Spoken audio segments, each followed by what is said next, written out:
இன்றைக்கி வந்து நம்ம இட்லி பொடி பண்ண போகிறோம். ஸோ அதுக்கு வந்துட்டு மொத்தமாக 14 ஐட்டம்ஸு. ஸோ இது வச்சு தான் நம்ம இட்லி பொடி செய்ய போகிறோம். ஒவ்வொன்றா தனித்தனியாக வறுத்தெடுக்க போகிறோம். ஸோ நம்ம இப்போ ஸ்டார்ட் பண்ணிடலாம். ஃபஸ்ட்டு அரிசி.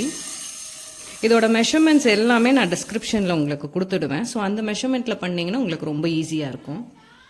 பெருங்காயம் போட்டுருலாம்.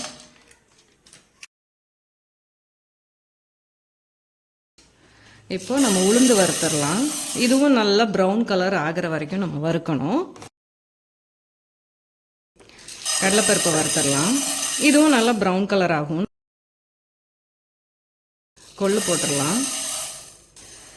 கொள்ளு வெடிக்கிற சவுண்டு கேட்குது பார்த்தீங்களா? ஸோ நம்மளுக்கு ஆயிடுச்சு. இப்போ துவரம்பருப்பு போட்டுடலாம். நெக்ஸ்ட் இது வந்துட்டு இன்னும் ப்ரௌன் கலர் ஆகணும். குருமிளகு ஆட் பண்ணிடலாம். இதுவும் உங்களுக்கு பொரிஞ்சதுன்னா அந்த வெடிப்பு சவுண்டு வரும். ஸோ நம்ம அந்த ஸ்டேஜில் எடுத்துடலாம். நிலக்கடலை, கேஷ்யூ ஆட் பண்ணிடலாம். இதுவும் நல்லா ட்ரை ரோஸ்ட் பண்ணிடலாம். எள்ளு போட்டுடலாம். எள்ளு மட்டும் கொஞ்சம் சீக்கிரம், ஏன்னா வந்துட்டு இல்லாட்டி அந்த கருகின ஸ்மெல் வந்துடும் நம்மளுக்கு. சீக்கிரம் அது பொரிஞ்சிடும். பொரியிற சவுண்டு கேட்டிங்க பார்த்தீங்களா? எள்ளு ஆயிடுச்சு, போதும். பொட்டுக்கடலை ஆட் பண்ணிடலாம். நெக்ஸ்ட்டு பொட்டுக்கடலையும் ரோஸ்ட் ஆகிடுச்சு. வரமிளகா ஆட் பண்ணிடலாம். வரமிளகா நம்மளுக்கு வறுபட்டுருச்சு. நெக்ஸ்ட்டு கருவேப்பிலை வறுத்துடலாம்.